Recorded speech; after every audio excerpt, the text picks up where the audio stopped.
What's up, guys? Your boys are back. I'm Ryan, my man George. Yeah, what's shit, guys? How you living out there? Shout out to the free thinkers, of course. Shout out to everybody that's been following us on Def to Radio, our Instagram at deftораdio.com, our website. Make sure you guys follow us on both of those platforms. It's a great way to support the channel and get on our radar as far as requests are concerned. The information for both will be in the description below. And as always, guys, make sure you like, subscribe, and notification bell. Make sure it's set to all so you get all our videos as they drop. Up-and-coming artists, man, you know what to do. Click the link in the description. We'll do about 60 seconds of your song in front of one of our up-and-coming videos, get you some exposure. Or if you are looking for a full reaction, we could do that as well, man. Either one, man. All that information will be down below. Make sure you check that out, man. All right, man. So we got Jack Harlow and Dave. I don't know if is this the first collabo? Bruh, I never saw this one coming. I'm telling you. Shout out to Brad. I know that sounds like I'm lying and shit, but literally his Instagram is Brad. Shout out to Brad that hit us up on Instagram. He was just like, yo, man, I know you guys are getting inundated with requests for the Jack Harlow and Dave. I was like, nah, this is the first one, bro. So shout out to you, Brad. No, this caught me completely off guard when I actually looked it up and saw that Jack Harlow and Dave had a song together. I just didn't see that combination coming. So I'm very intrigued by this. Y'all know we rock with Dave. We've done some stuff from Jack as well. So I'm intrigued. It looks like this is off the Lyrical Lemonade compilation album, something like that. So yeah, give us some feedback on what that compilation's about. If there's other songs y'all want us to get to, but let's rock out, man. Jack and Dave. Who would have thought?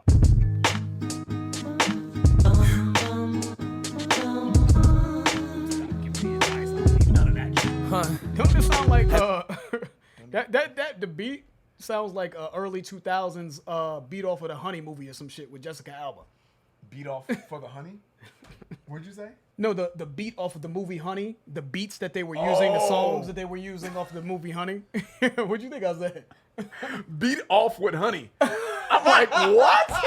Beat off with Honey? You know, movie? fair. Beat off with Honey movie? Fair. Like somebody was beating off with honey? That's in a exactly movie? what it sounded like. So my bad. No, I didn't say that shit. Pause. I didn't say it, but pause anyway. Let me just throw that out there. The movie Honey with Jessica Alba, the early 2000s, like the beats that they used and the songs that they used. This is what this sounds like. Some shit like Maya, the R&B singer, would sing. Anyways, let me get back to this. Fuck it, man.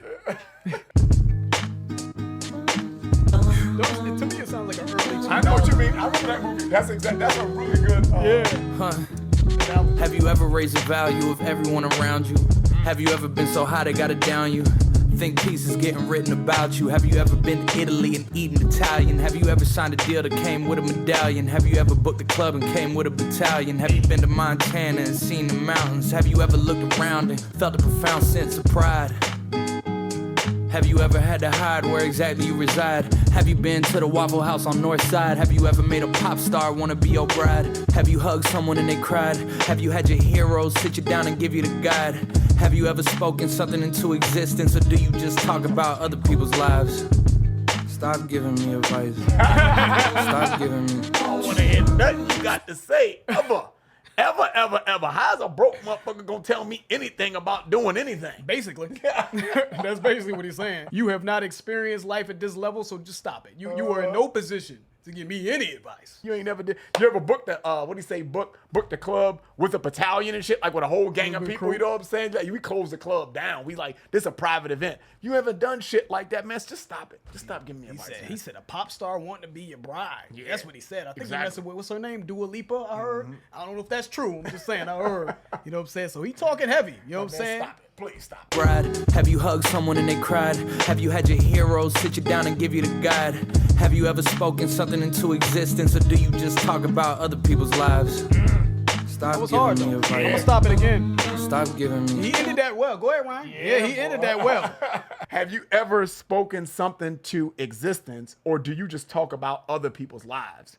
So have you kind of walked the walk and talked the talk, so to speak? Right. Or are you just kind of talking about, yeah, I got a boy that did that. Yeah, my boy's girlfriend actually does that. Or my boy's actually plays for the NFL. Or my other guy, or my uncle, or my this, or my dad. I know a lot of motherfuckers that do that. You know what I'm saying? Like, you know what I'm saying? But what have you done? I do like the way he started that too, Ryan. He said, have you ever raised the value of everyone around you? Have you ever been so high that they got to down you? That was slick right Yeah, it there. was. Raise the value of everyone around you. Have you ever been the breadwinner, the one that rose from the ashes from the family and shit, right? You know, like, I'm the one that takes care of everyone around me. And then, of course, maybe he even puts them in positions to make money for themselves, right? So he's raising everyone's value, but also being so high that people just gotta bring you down. They gotta tear you down, man. You're doing too much over there. I don't like that shit. Might have to drop a dime on Jack. Have to. I don't like that. Existence, or do you just talk about other people's lives? Stop giving me advice. Stop giving me advice. Stop. All this unsolicited advice from the guys getting booked for a quarter of my price. All this red carpet Here it shit, is. brand It partnerships. I must have let y'all forget that boy nice. No Sprite, but life giving me lemons with the limelight. It's fine, victory's mine. I lost the desire for being intimate at the end of my nights. I can do that at the end of my life. You know the phrase is business before pleasure. Cause I'm banking on it bringing me more pleasure. The pressure makes diamonds, the diamonds make more pressure, and so on and so forth. Okay, I'll give you 4 more measures and more records with more effort than ever before. I'm the youngin' on the team that's got a veteran core. They know the formula, just give him space and let him record. And just remember what he said on the chorus. Stop giving me advice. I like that. He got Stop your pocket giving in me- that. I like that verse a lot. From the time that he started that, he was just like, man, all this unsolicited advice from dudes that get booked for a quarter of my price. So first of all, you know what I'm saying? What are we even talking about here? Like when I said, you know, all these broke motherfuckers giving me advice, that was the line right there. I knew it was gonna come in at some point in time. Like, dude, stop it. Life is giving me lemons with the limelight. You know what I'm saying? When the phrase goes, if life gives you lemons, you make lemonade, right? So meaning if you have less than favorable fortune, that's life giving you lemons, right? But you make lemonade, right? You make the best out of it, right? Yep. You turn that into a positive. He's like, yeah, life is giving me lemons in the limelight. You know what I'm saying? So the whole play on lemons and lime and Sprite, you know what I mean? Right. In the limelight, you know, so I'm still doing well. I'm still being successful with all the bullshit is the way I'm taking that line. The phrase business before pleasure, because I'm banking on it bringing me more pleasure. Right? I'm banking on the money and my success bringing me more pleasure later on. Yep. That's a hard fucking line. That's the whole play on business before pleasure, right? You know, usually you separate the two. But he's like, actually, they're one and the same. Yeah, it is business before pleasure because it's going to continue to bring me more pleasure. Yeah, and I'm banking, you know what I mean? Yeah, that was hard. You know what I'm saying? The whole play on banking and making more money. I'm banking on it to bring me more pleasure. That was hard. That was dope. And then he said, the pressure makes diamonds. We all know that, right? Pressure makes diamonds. And the diamonds make more pressure. Even with all the pressure coming his way, man, he's still killing it out here. Yep. He's still succeeding. And then with all that success breeds more pressure. You know what I'm saying? That was a hard ass line. I like that line. Stop. I know you feel love, feel shame, feel pride. I can see it in your eyes. I met a fan at work. He told me it's his job on the side. As if I'm unimpressed by his everyday life. Niggas die every day, be that's everyday life. The woman that you idolize can never play wife to me. When you done as many flights as me, long nights as me, took as many left turns to make right as me. I'm in the middle of the veil like a bride to be. That's why I like to.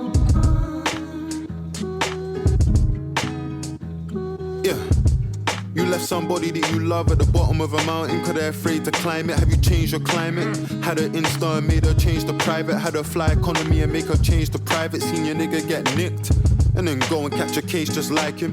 Brought her to the game and she ain't excited. Probably cause my mum sat courtside for I did. Am I sick if I say I like women with mileage and trips to Knightsbridge? Old Jemima, trips in a park with my oldest rider to test out the 9 like I loaned a striker. I'm a lone survivor. And the way I spell loan is A-L-O-A-N. I don't ever wanna spend on a whole again, but I'm a fucking feminist, so I go again. I'm on a roll again. Yeah. You can't control what the heart feels. You soon go broke, I see you blowing it fast still. Death row, you niggas down to your last meal. You ever signed a 7-figure deal on a bird's quill? Can't even call it breakfast, car, it wasn't your first meal. Forgotten birthdays, but remember your verse still. Yeah. You ever fucked a supermodel and it sounds like skeletons dancing?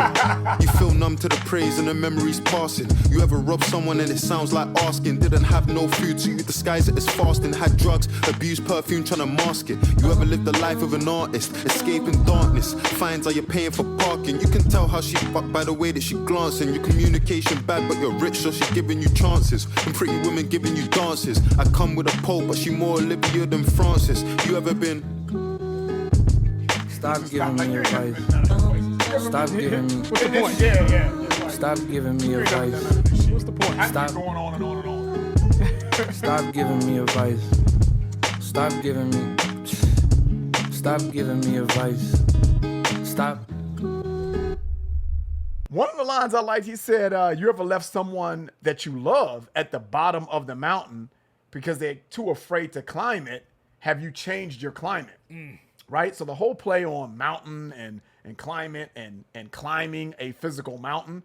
But what he's saying there is, did you have to leave some people behind? Did you have to leave some people behind because they can't get to the heights that you're going to reach, And so you probably have to change the people that you hang around with once you get there. And I love the change your climate. To me, it's just, have you stepped out of your comfort zone is how I'm taking that as well. When he says change the climate, have you stepped out of your comfort zone to change your circumstances so that you can get to the top of the mountain? That was super dope. And at the top of the mountain, the climate's different. Death row, you niggas down to your last meal, down to your last million, broke as hell. He's like, do you ever sign a 7-figure deal with a bird's quill? And I can't even call that breakfast because it wasn't my first meal. So first of all, there's a play on meals, like being a meal that you eat and millions of dollars, right? And he's like, I can't even call it breakfast, going back on the meal, like something that you eat, because it wasn't my first $1 million, right? So I can't even call that breakfast. That's a hard line. So he's playing with a meal as you physically eat and something that you money, right? Millions of dollars that I make.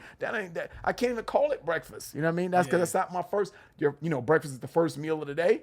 I can't even call it that, man, because that's like I don't even know how many millions I've made prior to this. Yeah, right. That's a hard big boss line. I like forgotten birthdays, but remember your verse still. I like what he's saying there. You're just so fixated on getting to the money and getting to the top and changing your life that you don't remember birthdays. You are tunnel vision to get to the money. You know what I'm saying? But I remember my verses though, because the priority is to follow my dreams and be this big time rapper, right? But I'm forgetting birthdays, mom, cousins, and this and that. But my focus, I think it speaks to his focus to get to the next level, which isn't always a good thing because forgotten birthdays also indicates that he's forgetting important moments in his life, but he's willing to sacrifice that to get to the next level. So I thought that he said a lot in that line. He said, you ever slept with a supermodel and it sounds like skeletons dancing, which I thought was funny, but you feel numb to the praise and the memories passing. So I feel like Dave, with that last line, you feel numb to the praise and the memories passing. I think Dave is taking you through a wave of experiences and even emotions with his rise to fame. You know what I'm saying? Like, I think he started his verse initially by saying, what I do, man, is don't put me on a pedestal, man. I'm not, you don't have to feel ashamed for what you do just because I'm a rapper that makes a lot of money. But there's also a bit of boasting in there, right? He's talking about the 7-figure deal that he signed with a quill.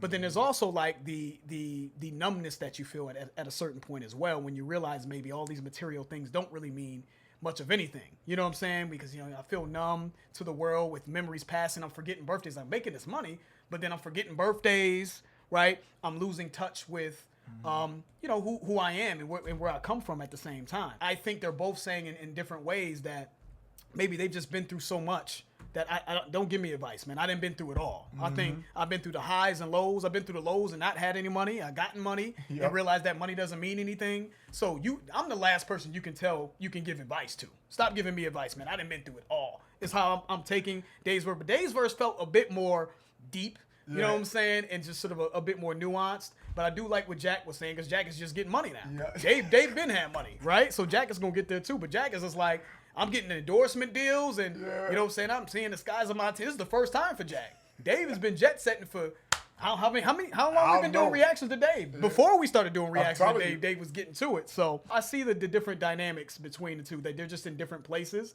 about not giving them advice. Jack is the up-and-coming rapper that's doing his thing, that's just now seeing everything for the first time. So he's like, y'all can't talk to me. He's talking down because he's getting a lot of haters, and this is all new to him. And Dave is like, it's nice to get this money, but it ain't all it's not what it's all cracked up to be either. You know what I mean? There's a lot of forgotten birthdays, a lot of people you had to leave behind, and he's at a point where I feel like it's more sobering for him. Yeah. Even without the success, looking back on maybe what he missed or what the problems that success brings, you know what I'm saying? He's just been through a longer journey. So I just feel like they're both like, we've just experienced X amount of, you can't really talk to us at this point. Right. Stop giving us advice. But he also said didn't have no food, so you disguise it as fasting. Not that that's funny, but like, you know what I'm saying? But he goes back and forth between what it was like on a come up, you know what I'm saying, on some Rob shit when he was coming up and he was on some bullshit, but then he'll flip into just the lap of luxury, right? What it's like to be in that position. So this whole verse is him flip-flopping in between both of those you know, those experiences in his life. So shout out to Dave and Jack for this one, man. Give us more suggestions for anything else you guys want us to potentially cover off of Lyrical Lemonade. I don't know who else is on here, but, you know, let us know. That's the end of the video. If you guys enjoyed it, please hit the like button. If you haven't subscribed, please subscribe. Make sure you guys check us out on DefToRadio.com and also DefToRadio, our Instagram. The information for that will be in the description. I'm George. That's Ryan. Lost in Vegas. We out.